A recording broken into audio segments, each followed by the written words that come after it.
എല്ലാവരും സുഖമായിട്ടിരിക്കുന്നു അല്ലേ? ആഹ് ഇന്നത്തെ നമ്മുടെ ഒരു ഡിസ്കഷൻ അല്ലെങ്കിൽ ഒരു ടോക്കിൽ ഞാൻ പറയാൻ ഉദ്ദേശിക്കുന്ന ഒരു കാര്യം എന്ന് പറഞ്ഞിട്ടുണ്ടെങ്കിൽ നമ്മുടെ വിശുദ്ധ കുർബാനയെക്കുറിച്ചാണ്. നമ്മളെല്ലാവരും വിശുദ്ധ കുർബാനകളെ സംബന്ധിക്കാറുള്ള ക്രിസ്ത്യൻസ് ആണല്ലേ? നമ്മൾ എപ്പോഴും ഒന്നെങ്കിൽ ഞായറാഴ്ചയോ അല്ലാന്നുണ്ടെങ്കിൽ ഇടദിവസങ്ങളിലൊക്കെ നമ്മൾ ഈ പള്ളിയിൽ പോയിട്ട് വിശുദ്ധ കുർബാനകളെ സംബന്ധിച്ച് വിശുദ്ധ കുർബാനയിലെ ഭാഗമാക്കുന്ന ആളുകളാണ് അല്ലെ നമ്മളെപ്പോഴും കൂടാറുണ്ട്. സോ വിശുദ്ധ കുർബാനയിൽ നമ്മൾ സംബന്ധിക്കുന്ന രീതി എങ്ങനെയാണ് അല്ലെങ്കിൽ അതിന് ശ്രദ്ധിക്കേണ്ട 5 കാര്യങ്ങളെക്കുറിച്ചാണ് നമ്മൾ ജസ്റ്റ് ഈ വീഡിയോയിൽ ഡിസ്കസ് ചെയ്യാൻ പോകുന്നത്. സോ പള്ളിയിൽ പോവുക അല്ലെങ്കിൽ പള്ളിയിൽ വിശുദ്ധ കുർബാന സംബന്ധിക്കുക, ഇതൊക്കെ നമ്മളെല്ലാവരും ചെയ്യുന്ന കുറേ കാര്യങ്ങളാണ് അല്ലേ? നമ്മൾ എല്ലാ ഞായറാഴ്ചകളിലും ശനിയാഴ്ചകളിലും അല്ലെങ്കിൽ ദിവസങ്ങളിലൊക്കെ പോകാറുണ്ട് നമ്മൾ പള്ളിയിൽ അല്ലേ? പള്ളിയിൽ പോകാറുണ്ട്, വിശുദ്ധ കുർബാനയെ സംബന്ധിക്കാറുണ്ട്, വിശുദ്ധ കുർബാന സ്വീകരിക്കാറുണ്ട്. അങ്ങനെ എല്ലാവരും പ്രാക്ടീസ് ചെയ്യുന്ന ആളുകൾ തന്നെയായിരിക്കും നമ്മൾ ഓരോരുത്തരും. ഈവൻ ഞാനും പള്ളിയിൽ പോകാറുള്ളൊരു വ്യക്തിയാണ്. അപ്പോൾ അതിനെക്കുറിച്ച് നമ്മൾ വിശുദ്ധ കുർബാന സംബന്ധിക്കുമ്പോൾ ശ്രദ്ധിക്കേണ്ട കാര്യങ്ങൾ അല്ലെങ്കിൽ അതിനെക്കുറിച്ച് മെയിനായിട്ട് നമ്മൾ അറിഞ്ഞിരിക്കേണ്ട 5 കാര്യങ്ങളെക്കുറിച്ചാണ് ഞാൻ ഈ വീഡിയോയിലൂടെ ജസ്റ്റ് ഡിസ്കസ് ചെയ്യാൻ ഉദ്ദേശിക്കുന്നത്.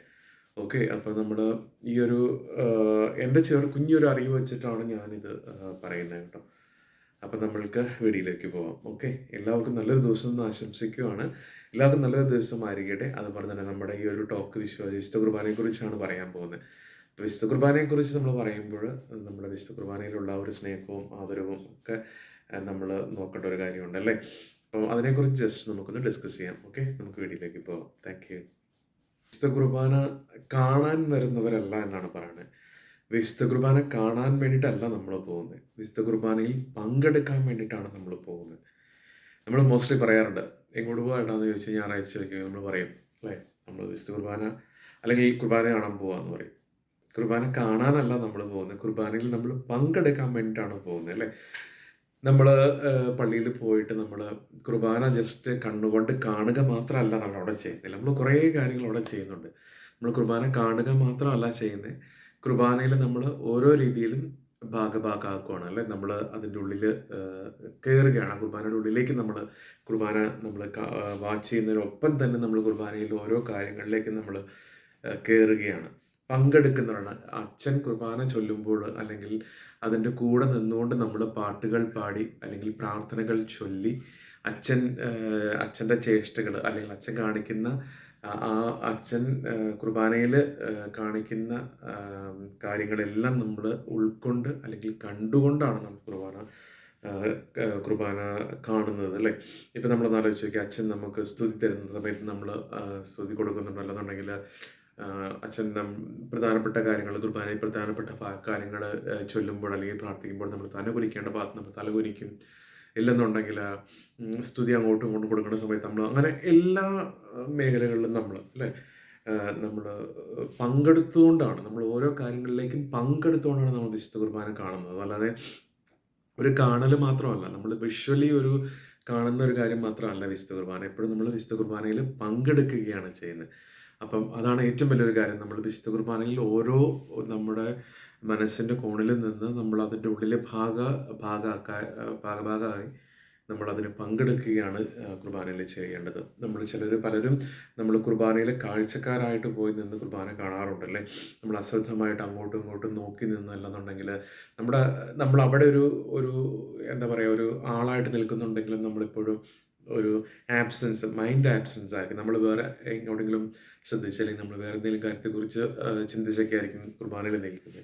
എല്ലാവർക്കും വരുന്നൊരു കാര്യമാണ്. എനിക്കും വരാറുണ്ട് ചില സമയങ്ങളിൽ. നമ്മൾ രാവിലത്തെ കുർബാനയിലൊക്കെ സംബന്ധിക്കുമ്പോൾ നമുക്ക് കുറച്ച് ഉറക്കവും ഒക്കെ വന്നിട്ട് നമ്മൾ ആകെ ഡിസ്റ്റർബ്ഡ് ആയിരിക്കും.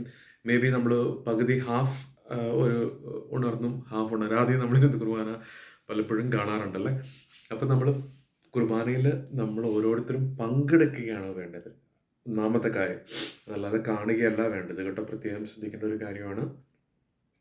നമ്മൾ ഒത്തിരി ആളുകളുടെ ഇടയിൽ നിന്നാണ് നമ്മൾ കുർബാന പങ്കെടുക്കുന്നത്. നമുക്ക് ഒത്തിരിയേറെ നെഗറ്റീവ് ചിന്തകൾ വരാം, അല്ലെങ്കിൽ നമുക്ക് മൈൻഡ് ഡിസ്ട്രാക്റ്റഡ് ആവാം. അങ്ങനെയുള്ള കുറേ കാര്യങ്ങൾ നമ്മൾക്ക് കുർബാന പങ്കെടുക്കുമ്പോൾ നമുക്കുണ്ടാവാം. അപ്പം അങ്ങനെയൊന്നും ഉണ്ടാവാതെ മനസ്സ് നല്ല എന്താ പറയുക, ഏകാഗ്രമായി വെച്ചുകൊണ്ട് ആ പ്രാർത്ഥനകളുടെ അർത്ഥം മനസ്സിലാക്കി അത്രയും ആത്മാർത്ഥമായിട്ട് നമ്മുടെ മനസ്സിനെ കൊണ്ടുവന്ന് നമ്മൾ പ്രാർത്ഥനാപൂർവമാണ് നമ്മൾ കുർബാനയിൽ പങ്കെടുക്കേണ്ടത്. കുർബാന കാണാനല്ല, പങ്കെടുക്കുകയാണ് നമ്മൾ വേണ്ടത്. ഒന്നാമത്തെ പോയിന്റ് അതാണ്. നമുക്ക് രണ്ടാമത്തെ പോയിന്റിലേക്ക് പോകാം. വിശുദ്ധ കുർബാനയിൽ നമ്മൾ ശ്രദ്ധിക്കേണ്ട മറ്റൊരു കാര്യത്തെക്കുറിച്ചാണ്. നമ്മൾ വിശുദ്ധ കുർബാനയ്ക്കായിട്ട് ഒരുങ്ങുക എന്നുള്ളത്, അല്ലേ? അത് ഭയങ്കര ഇമ്പോർട്ടൻ്റ് ആയിട്ടുള്ളൊരു കാര്യമാണ്. അല്ലെങ്കിൽ വിശുദ്ധ കുർബാനയ്ക്ക് വേണ്ടിയിട്ട് നമ്മൾ ജീവിക്കുക അല്ലെങ്കിൽ ഒരുങ്ങുക എന്നുള്ളത്, നമ്മൾ വിശുദ്ധ കുർബാന പങ്കെടുക്കാൻ പോകുന്നതിന് മുന്നേ ഒരു ഒരുക്കം നമ്മൾക്ക് ആവശ്യമാണെന്നാണ്. സോറി, രാവിലെ എണീച്ചിട്ട് ആയതുകൊണ്ടാണ് ജസ്റ്റ് വായിക്കോട്ടേക്ക് വിടുന്നത് കേട്ടോ. Sorry for that. അപ്പോൾ നമ്മൾ വിശുദ്ധ കുർബാനയിൽ സംബന്ധിക്കുന്നതിന് മുന്നേ നമ്മൾ വിശുദ്ധ കുർബാനയ്ക്ക് വേണ്ടി ഒന്ന് ഒരുങ്ങുന്നത് നല്ലതാണ്. അപ്പം ആ ഒരു ഇപ്പം നമ്മൾ എപ്പോഴും ഒരാഴ്ചയിൽ നമ്മളെല്ലാം എപ്പോഴും ഞായറാഴ്ചകളിലാണ് നമ്മൾ മോസ്റ്റ്ലി പള്ളിയിൽ പോകുന്നത്, അല്ലേ? ഞായറാഴ്ചകളിലാണ് നമ്മൾ മെയിനായിട്ട് വിശുദ്ധ കുർബാനയിൽ പങ്കെടുക്കാൻ നമ്മൾ പോകുന്നത്.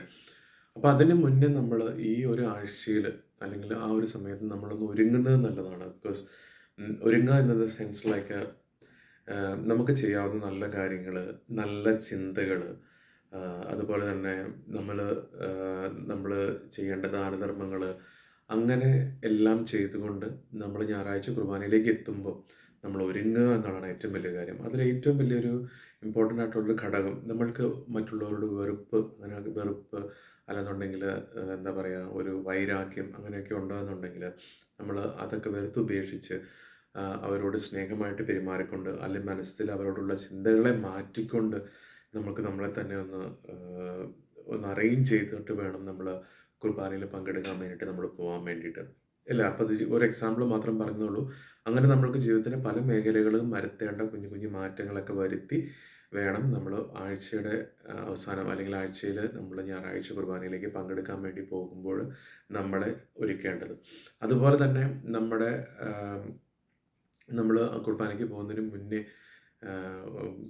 ഓഫ് കോഴ്സ് നമുക്ക് എല്ലാവർക്കും അറിയാവുന്ന ഒരു കാര്യമാണ് നമ്മൾ വിശുദ്ധ കുമ്പസാരം ചെയ്യണം എന്നുള്ളത്, അല്ല? നമ്മൾ കുമ്പസരിച്ച് നമ്മുടെ പാപങ്ങളെല്ലാം വൈദികനോട് ഏറ്റുപറഞ്ഞ് നമ്മൾ ആ രീതിയിലും ആത്മീയമായിട്ട് നമ്മൾ ഒരുങ്ങി വേണം നമ്മൾ കുർബാനയിലേക്ക് പങ്കെടുക്കാൻ വേണ്ടിയിട്ട് ഞായറാഴ്ചകളിൽ പോകാൻ വേണ്ടിയിട്ട്. മോസ്റ്റ്ലി കുമ്പസാരത്തിൻ്റെ ഒരു ഇമ്പോർട്ടൻസും അതിൻ്റെ ഒരു കാര്യമൊക്കെ എല്ലാവർക്കും അറിയാം, അല്ലേ? കുമ്പസാരം എന്ന് പറഞ്ഞാൽ ആ ഒരു കുദാശ അത്രയും വലിയൊരു കാര്യമാണ്. നമ്മുടെ ജീവിതത്തിൽ അറിഞ്ഞും അറിയാതെയും ഉണ്ടായ എല്ലാ പാപങ്ങളും പാപ സാഹചര്യങ്ങളും നമ്മൾ ഓർത്ത് അതിനെക്കുറിച്ച് ധ്യാനിച്ച് നമ്മൾ വൈദികൻ്റെ മുന്നിൽ ആ പാപങ്ങൾ ഏറ്റുപറഞ്ഞ് വൈദികൻ തരുന്ന നിഷ്കർഷിക്കുന്ന എല്ലാ കാര്യങ്ങളും ചെയ്തിട്ട് നമ്മൾ വിശുദ്ധ കുർബാനയിൽ പങ്കെടുക്കാൻ പോകുന്നതാണ് ഒരുങ്ങുക എന്ന് പറഞ്ഞിട്ടുണ്ടെങ്കിൽ ഒരു ഭാഗം. അതുപോലെ തന്നെ നമ്മുടെ ജീവിതത്തിൻ്റെ, ഞാൻ ആദ്യം പറഞ്ഞ പോലെ, പല മേഖലകളിൽ വരുന്ന മാറ്റങ്ങൾ, അതെല്ലാം നമ്മൾ മാറ്റങ്ങൾ വരുത്തി നമുക്ക് ചെയ്യേണ്ടതായ നന്മകളെല്ലാം കറക്റ്റായിട്ട് ചെയ്തുകൊണ്ട് നമ്മൾ മൊത്തത്തിലൊരു ഒരുക്കം കുർബാനയ്ക്ക് മുമ്പ് നടത്തുന്നത് വളരെ നല്ലതായിരിക്കും. അപ്പം നമ്മൾക്ക് കുർബാനയിൽ സംബന്ധിക്കുമ്പോൾ ഒരു പൂർണ്ണത നമുക്ക് കൈവരിക്കാൻ നമുക്ക് സാധിക്കും. അപ്പോൾ അത് വലിയൊരു കാര്യമാണ് കേട്ടോ. കുർബാനയ്ക്ക് വേണ്ടിയിട്ട് നമ്മൾ കുർബാന കാണാൻ പോകുന്നതിന് മുന്നുള്ള ആഴ്ചകളിൽ അല്ലെങ്കിൽ ദിവസങ്ങളിൽ നമ്മൾ ഒന്നൊരുങ്ങി പ്രാർത്ഥിച്ച് പരിശുദ്ധാത്മാവിനോട് പ്രാർത്ഥിച്ച് ഒരുങ്ങുന്നത് വളരെ നല്ലതായിരിക്കും. അപ്പോൾ രണ്ടാമത്തെ കാര്യം ഇതാണ്, നമ്മൾ കുർബാനയ്ക്ക് വേണ്ടി ഒരുങ്ങുക എന്നുള്ളതാണ് കേട്ടോ. മൂന്നാമത്തെ കാര്യം എന്ന് പറഞ്ഞിട്ടുണ്ടെങ്കിൽ വിശുദ്ധ കുർബാന ബലിയും വിരുന്നുമാണെന്നാണ് പറയുന്നത്. ഒരു ബലിയുമുണ്ട്, അതുപോലെ തന്നെ വിരുന്നും ആണ് എന്ന് ആണ് പറയുന്നത്. അപ്പം വിശുദ്ധിയോടുകൂടി നമ്മൾ വിശുദ്ധ കുർബാന സ്വീകരിച്ച് ആ കുർബാന അവസാനിക്കുമ്പോഴാണ് അതൊരു ബലിയുടെ ഒരു അർപ്പണം പൂർണ്ണമാകുന്നത് എന്നാണ് പറയുന്നത്. അപ്പം ആലോചിച്ച് നോക്കി, നമ്മൾ വിശുദ്ധ കുർബാന സ്വീകരിക്കുന്നതിന് വേണ്ടിയിട്ട് നമ്മൾ നന്നായിട്ട് ഒരുങ്ങി നമ്മൾ ആ വിശുദ്ധ കുർബാനയിൽ പങ്കെടുത്തുകൊണ്ട് വിശുദ്ധ ദിവ്യകാരുണ്യ സ്വീകരണം നമ്മൾ സ്വീകരിച്ച് കഴിയുമ്പോഴാണ് ആ ഒരു ബലിയർപ്പണം പൂർണ്ണമാകുന്നത്. ഫോർ എക്സാമ്പിൾ, നമ്മൾ പലപ്പോഴും പള്ളിയിൽ പോകുന്ന സമയത്ത് നമ്മൾ വിശുദ്ധ കുർബാനയല്ല നമ്മളെല്ലാവരും കൂടാറുണ്ട്. പക്ഷെ നമ്മൾ വിശുദ്ധ കുർബാന സ്വീകരണം അല്ലെങ്കിൽ ദിവ്യകാരുണ്യ സ്വീകരണം നമ്മൾ ചിലപ്പോൾ കൈക്കൊള്ളാറില്ല. നമ്മൾ മോസ്റ്റ്ലി അവിടെ ചടഞ്ഞിരിക്കുകയോ അല്ലെന്നുണ്ടെങ്കിൽ അത് പങ്കെടുക്കാതിരിക്കുകയോ ചെയ്യുന്നതായിട്ട് പലപ്പോഴും കാണാറുണ്ടല്ലേ. ഒരു പക്ഷെ നമ്മൾ കുമ്പസാരിക്കാതെ നമുക്ക് സമയം കിട്ടി കാണില്ല, അല്ലെങ്കിൽ അങ്ങനത്തെ വിഷയങ്ങൾ കൊണ്ടായിരിക്കാം, അല്ലെങ്കിൽ നമ്മളത് എന്താ പറയുക, അത്ര കെയർ ആയിട്ട് നമ്മൾ എടുത്തിട്ടുണ്ടാവില്ല. അപ്പോൾ അതുകൊണ്ടൊക്കെ ആയിരിക്കണം നമ്മൾ വിശുദ്ധ കുർബാന സ്വീകരിക്കാതെ നമ്മൾ വിശുദ്ധ കുർബാന പങ്കെടുക്കുന്നത്. അപ്പോൾ അത് പ്രത്യേകം ശ്രദ്ധിക്കാൻ, നമ്മൾ വിശുദ്ധ കുർബാനയ്ക്ക് വേണ്ടി ഒരുങ്ങി, വിശുദ്ധ കുർബാന ബലിയും വിരുന്നുമാണെന്ന് പറയുന്നത്, അല്ലേ? അപ്പോൾ അതിലേക്ക് നമ്മൾ ബലിയും വിരുന്നും കൂടെ വരണമെന്നുണ്ടെങ്കിൽ നമ്മൾ വിശുദ്ധ കുർബാന സ്വീകരണത്തിൽ നമ്മൾ കറക്റ്റായിട്ട് പങ്കെടുത്തുകൊണ്ട് വിശുദ്ധ കുർബാന ഈശോയെ സ്വീകരിച്ച് നമ്മൾ കുർബാന അർപ്പിക്കുമ്പോഴാണ് ആ ഒരു ബലി പൂർണ്ണമായിട്ടുള്ളൊരു ബലിയാവുന്നത് അല്ലേ. അല്ലാതെ നമ്മൾ വിശുദ്ധ കുർബാന സ്വീകരിക്കാതെ ഇരുന്ന് കഴിഞ്ഞിട്ടുണ്ടെങ്കിൽ നമ്മുടെ ബലിയർപ്പണം പൂർണ്ണമാവുകയില്ല. അപ്പോൾ നമ്മൾ ഓർക്കുക, നമ്മൾ കുമ്പസാരിച്ച് ഒരുങ്ങി, ഞാൻ ആദ്യം പറഞ്ഞ പോയിന്റിനോടനുബന്ധിച്ചുള്ള പോയിന്റാണിത്. വിശുദ്ധ കുർബാന വരുമ്പോൾ നമ്മൾ കുമ്പസാരിച്ച് ഒരുങ്ങി നമ്മൾ വേണം വിശുദ്ധ കുർബാനയിൽ വരാൻ. അതുപോലെ തന്നെ നമ്മുടെ ദിവികാരുണ്യ സ്വീകരണം നമ്മൾ നാവിൽ സ്വീകരിച്ച് യേശുവിനെ സ്വീകരിച്ചുകൊണ്ട് അർപ്പിക്കുന്ന ബലിയാണ് പൂർണ്ണമാവുകയുള്ളൂ. അപ്പോൾ അതാണ് അടുത്ത പോയിന്റ്. അടുത്ത ഒരു പോയിന്റായിട്ട് പറയുന്നത് വിശുദ്ധ കുർബാനയിൽ നമ്മുടെ കാർമ്മികൻ ഉപയോഗിക്കുന്ന അല്ലെങ്കിൽ നമ്മുടെ അച്ഛൻ ഉപയോഗിക്കുന്ന പ്രതീകങ്ങൾ അല്ലെന്നുണ്ടെങ്കിൽ അടയാളങ്ങൾ, ഇതിൻ്റെയൊക്കെ അർത്ഥം മനസ്സിലാക്കി കാര്യങ്ങൾ ചെയ്യുക, അതിനെക്കുറിച്ചൊരു ധാരണ നമ്മൾക്ക് ഉണ്ടായിരിക്കുക എന്നുള്ളത് ഏറ്റവും ഇമ്പോർട്ടൻ്റ് ആയിട്ടുള്ള ഘടകമാണ് അല്ലേ.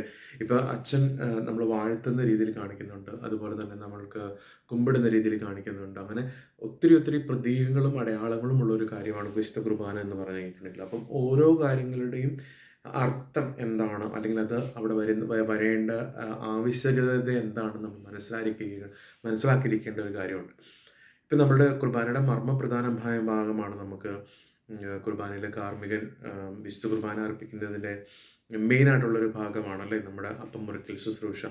അത് അത്രയും വലിയൊരു, അത്രയും ഇമ്പോർട്ടൻ്റ് ആയിട്ടുള്ള ഒരു, അത്രയും വിശുദ്ധമായിട്ടുള്ളൊരു കാര്യമാണ് വിശുദ്ധ കുർബാനയിൽ അപ്പം മുറിക്കൽ ശുശ്രൂഷ അല്ലേ. ഈശോയുടെ ശിഷ്യന്മാർക്ക് അപ്പം മുറിച്ച് നൽകുന്ന ആ ഒരു കാര്യം നമ്മുടെ കുർബാനയിൽ വീണ്ടും വരുമ്പോൾ അതിൻ്റെ അടയാളം എന്താണ്, അല്ലെങ്കിൽ അതിൻ്റെ അർത്ഥം എന്താണെന്ന് മനസ്സിലാക്കിക്കൊണ്ട് നമ്മൾ കുർബാനയെ സംബന്ധിച്ച് വിശുദ്ധ കുർബാന കൂടുക എന്നുള്ളതാണ് ഏറ്റവും വലിയ കാര്യം. അപ്പം അങ്ങനെ ഉപയോഗിക്കുന്ന അടയാളങ്ങളും പ്രതീകങ്ങളെക്കുറിച്ചും വളരെ നല്ല വ്യക്തമായൊരു ധാരണ ഉണ്ടാവണം നമ്മൾ കുർബാന കൂടുമ്പോൾ. അതല്ലാതെ അലക്ഷ്യമായിട്ട് നിന്നുകൊണ്ട് അതിൻ്റെ അർത്ഥമൊന്നും മനസ്സിലാക്കാതെ നമ്മൾ ചെയ്യുന്നത് വളരെ തെറ്റായ ഒരു കാര്യമാണ്. നമ്മളെപ്പോഴും അപ്പം മുറിക്കൽ ശുശ്രൂഷയാകുമ്പോൾ നമ്മൾ മുട്ടൂത്തി നിൽക്കുകയോ അല്ലെന്നുണ്ടെങ്കിൽ ഇരിക്കുകയാണെന്നുണ്ടെങ്കിൽ എണീച്ച് നിന്ന് ചെയ്യാറുണ്ടല്ലോ. കാരണം അതിനോടുള്ള ഒരു ഭക്തിയും അതിനോടുള്ളൊരു പ്രാധാന്യം നമ്മൾക്ക് അറിയാവുന്നതുകൊണ്ടാണ്. അതിനെക്കുറിച്ച് ഒരു ധാരണ, അടയാളങ്ങളെക്കുറിച്ചും അതുപോലെ പ്രതീകങ്ങളെക്കുറിച്ചും നല്ലൊരു ധാരണ നമ്മൾക്കുണ്ടായിരിക്കണം കുർബാന കൂടുമ്പോൾ. അപ്പോൾ ആ സമയങ്ങളിൽ നമ്മൾ ചെയ്യേണ്ട കാര്യങ്ങൾ വളരെ വ്യക്തമായിട്ട് ചെയ്യുകയും അതുപോലെ തന്നെ അതിന് പ്രാധാന്യം കൊടുക്കുകയും വേണമെന്നുള്ളതാണ് അടുത്ത വേറൊരു പോയിൻ്റായിട്ട് നമുക്ക് വിശുദ്ധ കുർബാന പങ്കെടുക്കുമ്പോൾ പറയാനുള്ളത്. അതുപോലെ തന്നെ കുർബാനയിൽ പങ്കെടുക്കുമ്പോൾ നമ്മുടെ പള്ളിയിലെ വിശുദ്ധ സ്ഥലത്തേക്ക് അടുത്ത് നിൽക്കുവാൻ നമ്മൾ പ്രത്യേകം ശ്രമിക്കുക എന്നുള്ളതാണ് വേറൊരു പോയിൻ്റായിട്ട് പറയുന്നത്. നമ്മളറിയാം, നമ്മൾ പള്ളിയിൽ പോകുന്ന സമയത്ത് മോസ്റ്റ്ലി ഞാനൊക്കെ പള്ളിയിൽ പോകുന്ന സമയത്ത് ഞാൻ എപ്പോഴും പള്ളിയുടെ ഉള്ളിലായിരിക്കണം, ഉള്ളിൽ കയറി നിന്ന് കുർബാന കാണണമെന്ന് എനിക്ക് ഭയങ്കര നിർബന്ധമുണ്ട്. ഞാൻ ഒരിക്കലും കുർബാന പുറത്ത് നിന്ന് കാണാറില്ല.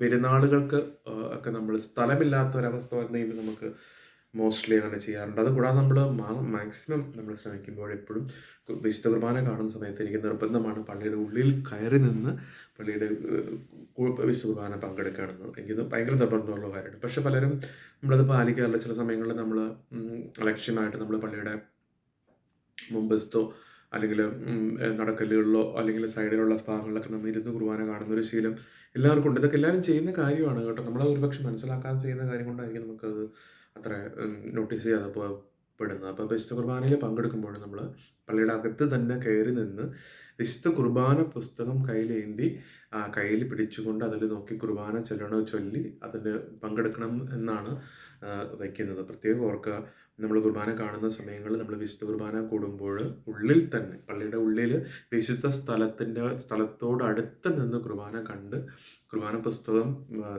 പിടിച്ച് പ്രാർത്ഥിച്ച് നോക്കി വായിച്ചൊക്കെ വേണം നമ്മൾ കുർബാന കൂടാൻ വേണ്ടിയിട്ട്. അല്ലാതെ ലക്ഷ്യമായിട്ട് പള്ളിയുടെ അവിടെ ഇവിടെയും പോയി നിന്നല്ല കുർബാന നമ്മൾ കാണേണ്ടത്. ഈ കാര്യങ്ങളൊക്കെ വളരെ നന്നായിട്ട് ശ്രദ്ധിക്കേണ്ടതാണ്. നമുക്ക് നമ്മുടെ ബലിയർപ്പണം പൂർണ്ണമാവണമെങ്കിലും നമ്മുടെ ബലിയർപ്പണം ഈശോയ്ക്ക് ഇഷ്ടപ്പെടണമെങ്കിലും ഒക്കെ വിശുദ്ധ കുർബാനയെ സംബന്ധിക്കുമ്പോൾ ഇങ്ങനെയുള്ള കാര്യങ്ങൾ നമ്മൾ വളരെയധികം ശ്രദ്ധിക്കേണ്ടതായിട്ടുണ്ട്. കുറവുകളുണ്ടെന്നുണ്ടെങ്കിൽ ആ കുറവുകളൊക്കെ നമുക്ക് നികത്താൻ ഒത്തിരി സമയങ്ങളുണ്ട് അല്ലേ. നമ്മുടെ കുർബാനയർപ്പണം പൂർണ്ണമാവണമെന്നുണ്ടെങ്കിൽ നമ്മൾ ഇതെല്ലാം കാര്യങ്ങളും ചെയ്യണം. നമ്മൾ വിശുദ്ധ കുർബാന കൃപാസനത്തോടനുബന്ധിച്ച് നമ്മൾ വിശുദ്ധ കുർബാനയിൽ പങ്കെടുക്കുമ്പോൾ കൃപാസനത്തിന് ഉടമ്പടിയോടനുസരിച്ച് നമ്മൾ വിശുദ്ധ കുർബാനയിൽ പങ്കെടുക്കുമ്പോൾ ഈ ഒരു കാര്യങ്ങളെല്ലാം നോട്ടീസ് ചെയ്യുന്നത് വളരെ നല്ലൊരു കാര്യമാണ്.